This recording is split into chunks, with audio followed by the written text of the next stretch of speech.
Nah ini saya mau turun, tingginya sekitar 10 meter tapi curam sekali, hampir 90 derajat kalau bisa dilihat ya.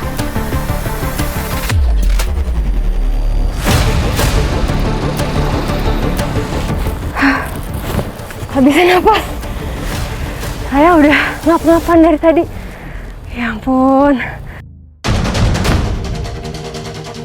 Kita harus menjalani tepian batu seperti ini ya. Belum lagi banyak yang berlumut. Lubangnya lihat, ini sangat-sangat kecil, pas di badan hanya satu orang aja. Biasanya satu kali panen berapa banyak yang bisa diambil? 2 kilo kalau seriti. 2 kilo ya. 80, tapi masih kuat. Hebat. Gue dah yang kecil kayak emam teh.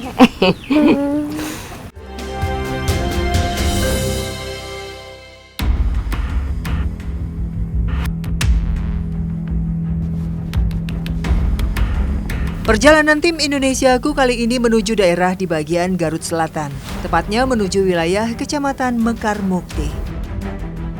Sejak tahun 2000 lalu, sebagian warga desa Karangwangi, Kecamatan Mekar Mukti, Kabupaten Garut, menggantungkan hidupnya dari sarang burung sriti dan walet.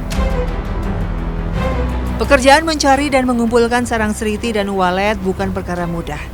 Maklum saja, dua jenis burung yang masih keluarga dekat ini bersarang di tempat yang sulit dijangkau, di tebing-tebing goa tepi laut. Untuk mencapainya tentu saja membutuhkan nyali yang tinggi karena sangat berbahaya.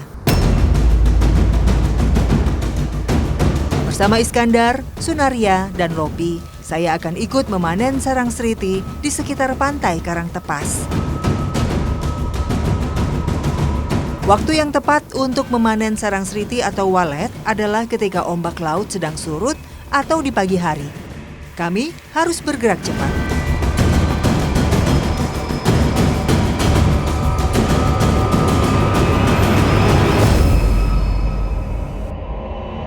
Untuk mengembangbiakannya, warga lalu berinisiatif membangun goa buatan. Kurang lebih ada sekitar 100 goa yang dibuat warga. Sayang, kini hanya 5 goa saja yang aktif memproduksi sarang. Untuk sampai ke sarang sritinya kita harus menjalani tepian batu seperti ini ya. Belum lagi banyak yang berlumut karena kena air ombak dan licin. Jadi mesti hati-hati pegangan. Nah ini lubang sarangnya sedang dibuka semennya. Baru nanti kita masuk. Iskandar sudah hampir 15 tahun menggantungkan hidupnya dengan mengumpulkan sarang sriti, dibantu Sunaria dan Lopi.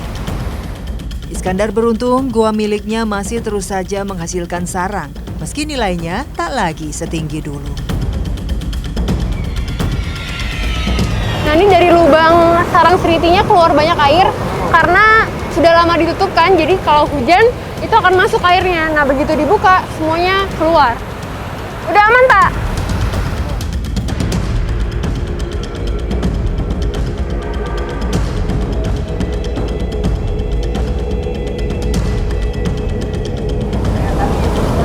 Ya, kaki dulu ya.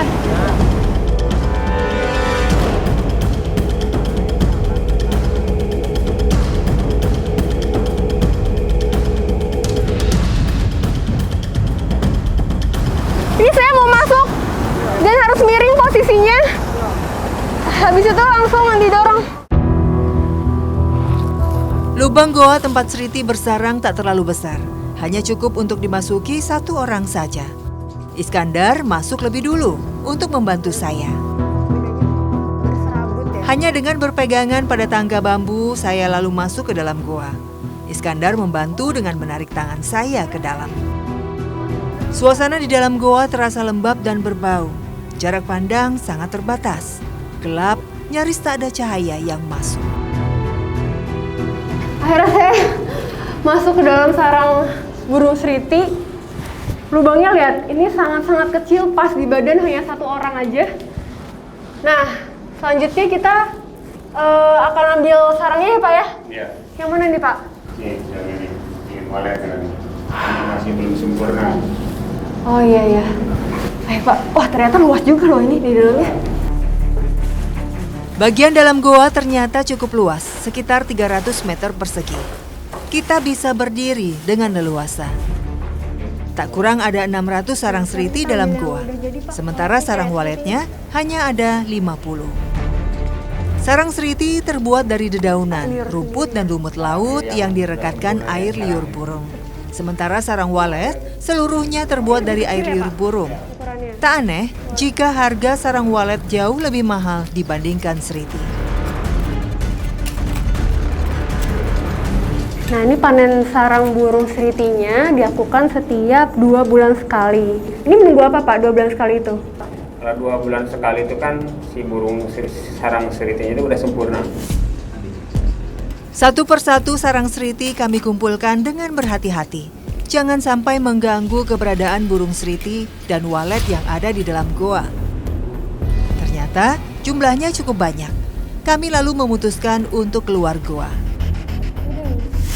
Goa yang gelap dan pengap membuat saya tak sabar untuk keluar. Namun sepertinya jalan keluar lebih sulit dibandingkan ketika saya masuk.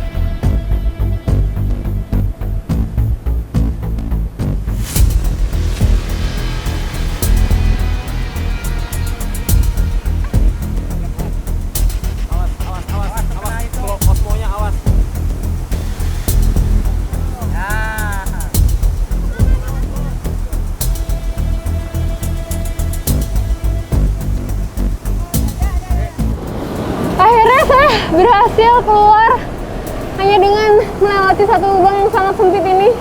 Penuh perjuangan memang karena harus miring badannya, terus harus mengeluarkan satu demi satu tangan dan juga kaki. Kita turun.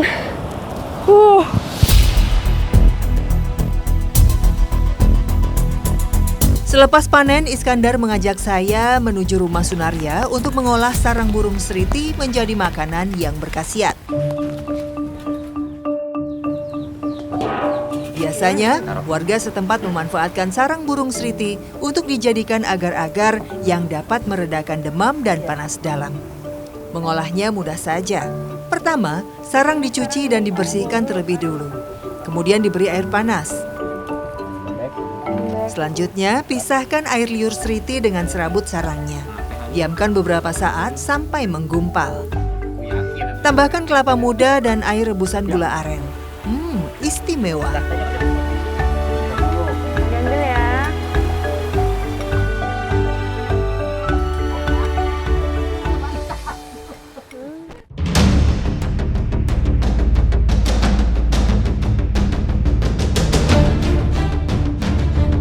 Perjalanan tim Indonesiaku kali ini menuju daerah di bagian Garut Selatan, tepatnya menuju wilayah Kecamatan Caringin yang terkenal dengan produksi batu akiknya.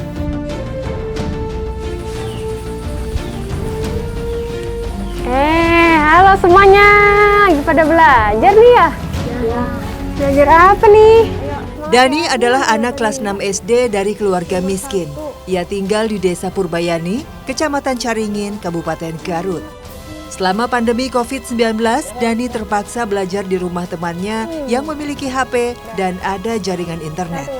Meski dalam keterbatasan, semangat Dani untuk terus sekolah tak pernah padam.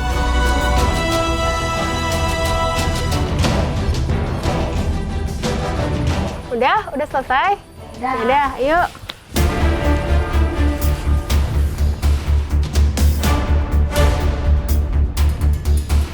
Usai belajar, Dani langsung pulang. Rumahnya ada di bawah bukit. Jaraknya tidak terlalu jauh. Tapi jalan yang harus ditempuh berupa tebing curam bebatuan nan terjal dan licin. Berbahaya. Sebenarnya dulu tak hanya keluarga Dani saja yang tinggal di bawah bukit. Namun akibat longsor yang terjadi di tahun 90-an, semua tetangga Dani memutuskan untuk pindah ke tempat yang lebih aman. Sementara Dani dan keluarganya terpaksa tinggal karena tidak ada biaya. Untuk bisa berhubungan dengan dunia luar, Dani dan keluarganya harus melewati jalan yang penuh resiko. Hampir setiap hari. Nah ini saya mau turun. Tingginya sekitar 10 meter tapi curam sekali. Kecuramannya kurang lebih 90 derajat, hampir 90 derajat kalau bisa dilihat ya. Dan ini sangat berbahaya karena basah yang pertama, karena ada air mata air dari atas sana.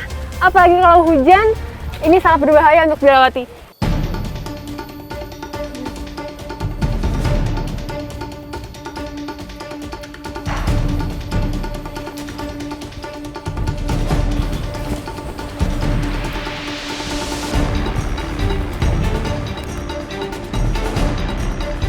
Esah, ibu dari Dani berusia 60 tahun. Sementara Zahra adalah keponakan Dani. Orang tuanya bekerja ke luar negeri.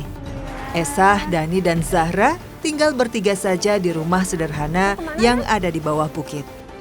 Mau ngarit? Oh gitu. Ya udah, ikut ya. Zahra mau ikut, ayo. Untuk tambahan penghasilan, Dani memelihara kambing dan domba milik tetangganya. Lumayan, dari hasil memelihara kambing dan domba milik tetangga, Dani kini memiliki domba sendiri.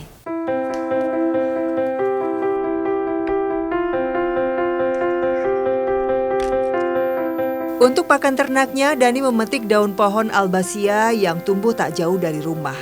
Pohon albasia yang Dani panjat tingginya sekitar 7 meteran. Dah. Dengan bantuan sebilah arit, Dani menebas ranting daun albasia hingga jatuh ke tanah.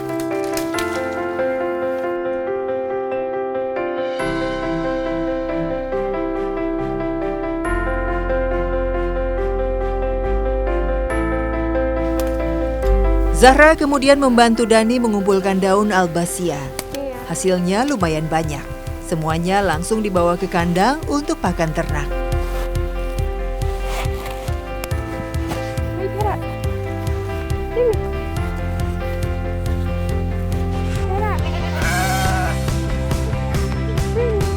Oh, di sini Dan. Ada 7 ekor kambing dan domba yang Dani pelihara.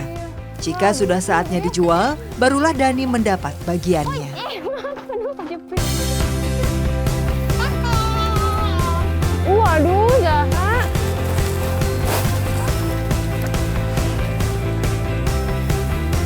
Udah berapa lama kamu nih miara kambing? Bisa. Udah lama. Terus nanti kalau ada yang mau beli, dikasih nggak? Buat apa uangnya? Buat biaya sekolah dan Mama. Mau bantu ibu. Oh gitu.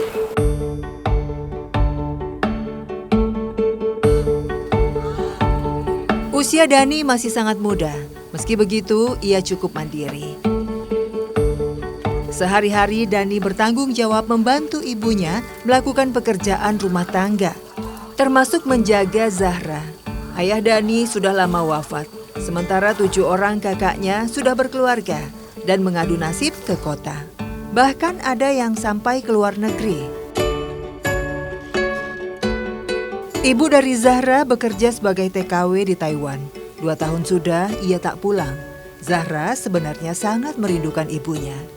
Dani dan Esah sebisa mungkin menghibur Zahra.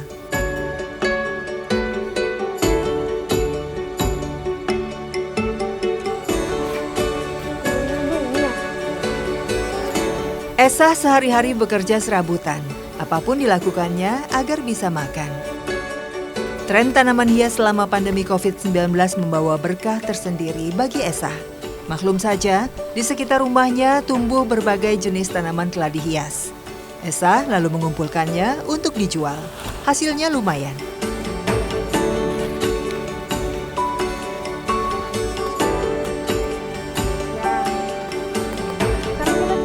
Selain tanaman keladi, Esah juga memetik dedaunan yang berkhasiat obat untuk meredakan sakit yang dideritanya.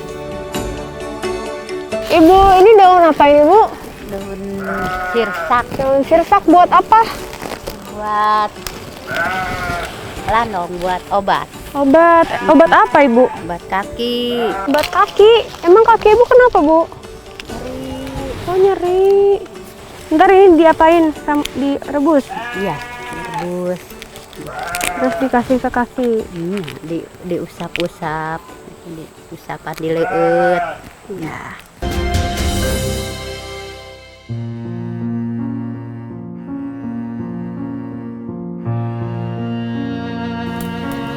Belum lama ini, Esa terjatuh saat hendak menaiki tebing. Akibatnya kaki Esa bengkak. Nyerinya bahkan tak kunjung hilang. Esa sebisa mungkin mengobatinya dengan ramuan herbal.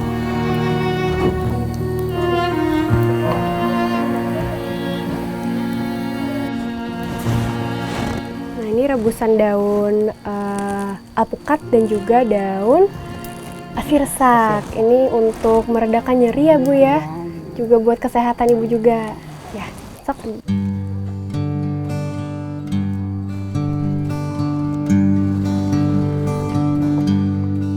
Penghasilan Esa dari merawat sawah milik orang lain hanya Rp20.000 saja per harinya. Itu pun tergantung musim. Sementara menjual tanaman hias tak setiap waktu Esa lakukan. Sesekali saja jika sedang membutuhkan uang lebih untuk biaya sekolah Dani.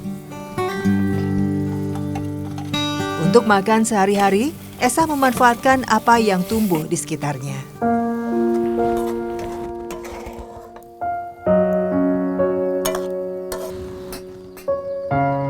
Di dalam rumah panggung sederhana kami makan bersama. Terasa begitu nikmat meski dengan menu seadanya. Sebenarnya kondisi rumah yang Esa tempati sudah sangat mengkhawatirkan. Tak layak huni karena berada di kawasan yang rawan longsor.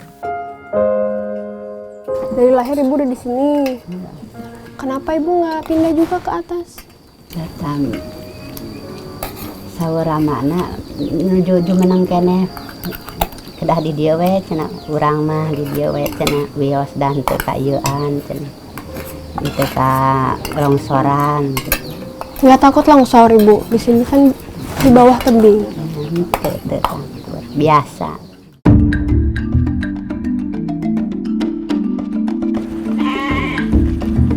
Hari ini Esa dan Dani berencana naik ke atas bukit untuk menjual domba dan tanaman hias yang sudah dikumpulkan. Perjalanan tentu saja tidak mudah, apalagi kami berjalan menanjak dengan membawa beban yang cukup berat.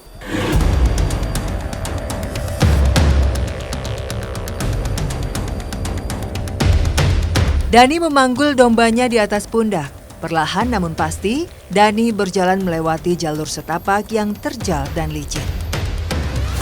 Sebenarnya tanpa membawa beban saja, perjalanan ke atas sudah sangat berbahaya. Apalagi dengan menggendong domba.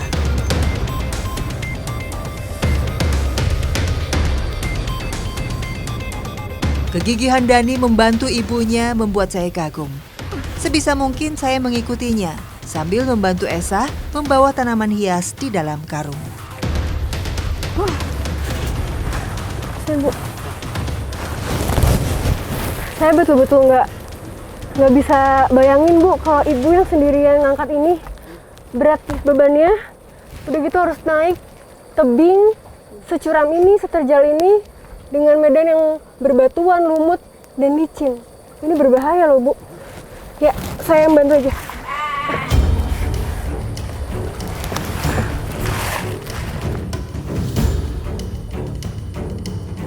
Meski dengan rasa nyeri di kakinya, Esa terus berjalan. Ia tak tega membiarkan Dani berangkat sendiri. Bagaimanapun, domba dan tanaman hias harus dijual. Karena persediaan uang Esa sudah menipis.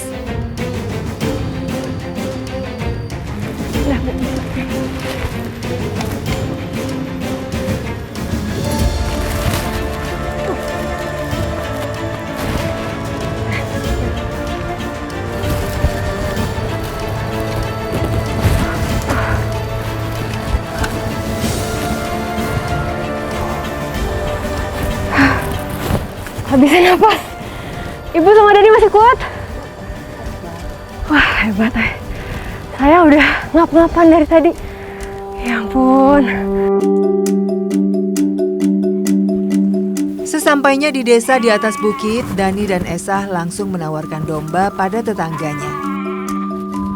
Tak memakan waktu lama, domba langsung terjual seharga Rp500.000. Terbilang murah untuk domba berbobot lebih kurang 25 kg. Jika dijual ke kota, harganya bahkan bisa mencapai Rp2 juta.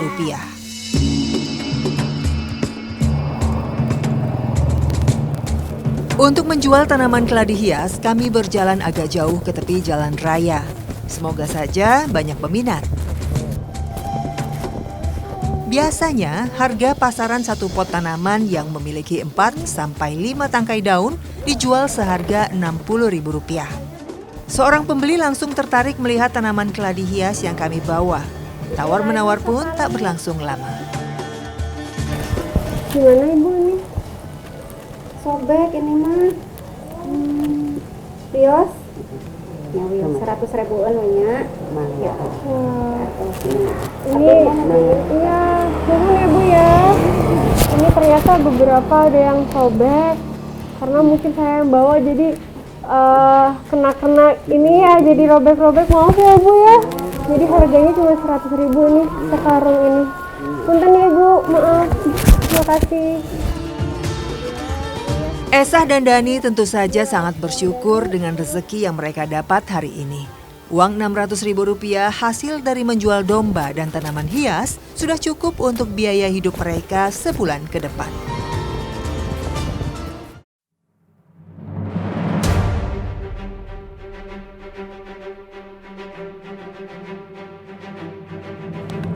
Aktivitas penambangan batu di Desa Sukarame, Kecamatan Caringin, Kabupaten Garut masih terus berlangsung selama pandemi COVID-19. Kegiatan menambang batu yang membutuhkan kekuatan fisik ini justru banyak dilakukan oleh ibu-ibu berusia lanjut. Rukmah salah satunya. Ma damel 10 tahun. 10 tahun. Udah lama berarti Mak. Sering ini nggak sakit? Saya aja baru pertama sakit begini. Iya. Apa aja yang sakit badannya? Ya cangkeng.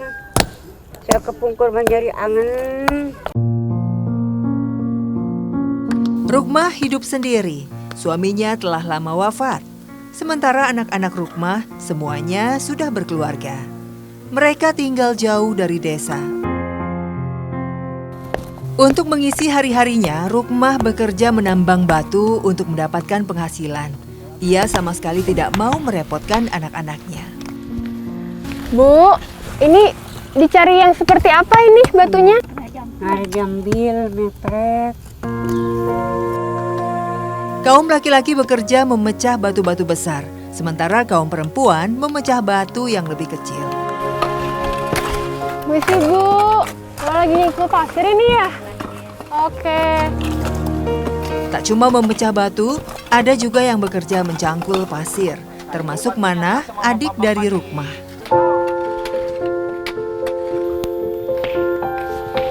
Pasir yang telah dikumpulkan kemudian disaring dan dipisahkan dari batu-batu kecil. Besar kecilnya pendapatan para penambang tentu saja tergantung dari seberapa besar pasir yang bisa dikumpulkan. Nah, biasanya material bangunan seperti ini itu dengan mudah bisa kita temukan di pinggiran sungai, jadi bisa langsung diambil. Namun karena lokasi yang tidak memungkinkan, lokasi sungai yang sangat jauh, otomatis warga harus menambang perkarangan belakang rumah seperti ini.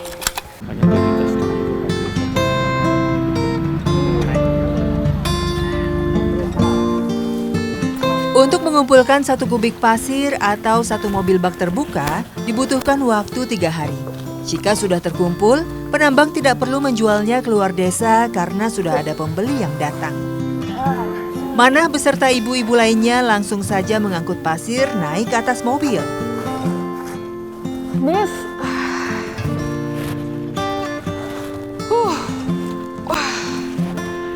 akhirnya. Ya atas nak. Ya, nuhun ya. Oh ya, kayaknya atasnya ada nanti barang nanti kan.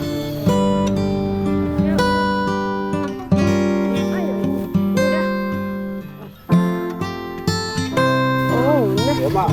Pak Nulme. Ya, nampi. Dan Pak Eta kasir. Ya, nampi. Oh, ini upahnya Kang? Iya.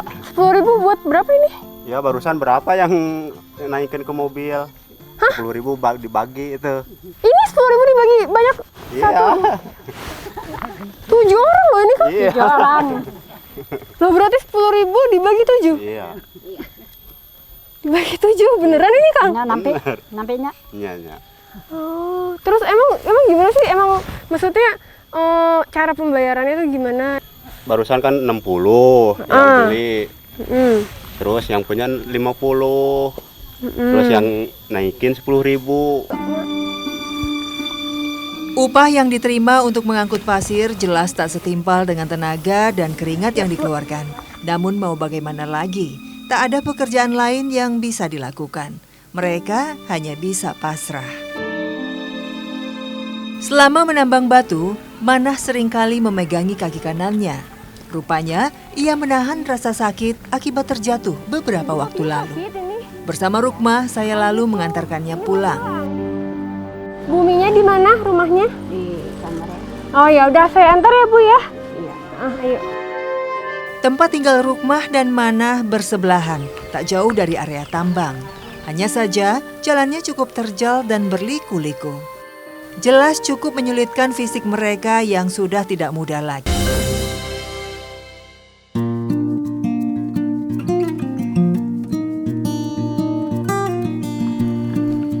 Pekerjaan menambang batu dan pasir hasilnya memang tak seberapa.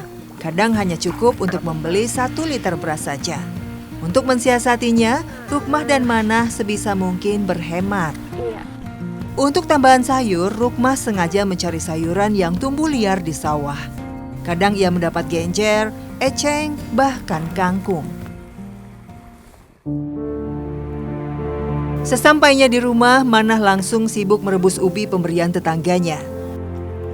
Manah merasa beruntung, meski hidup dalam kemiskinan, banyak tetangga yang peduli pada dirinya dan kakaknya, Rukmah.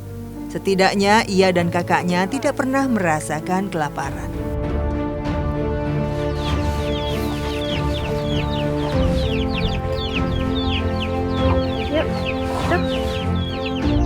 Tak lama berselang, Rukmah datang dengan membawa eceng sawah. Eceng sawah lalu dicuci bersih untuk kemudian ditumis dengan bumbu seadanya.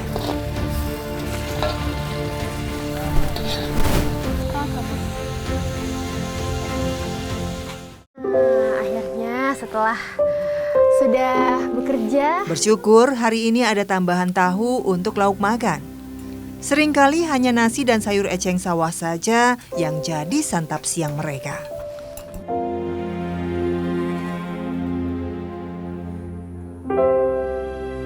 Mak udah kuat ya, 80. Oh, kan. Tapi masih kuat. Hebat. Kedua dah yang kecil kayak mam. Untuk kayak mam.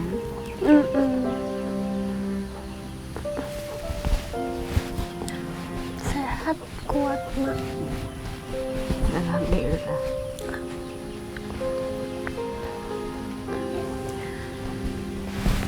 Kasih ya Mak ya. Sama semua.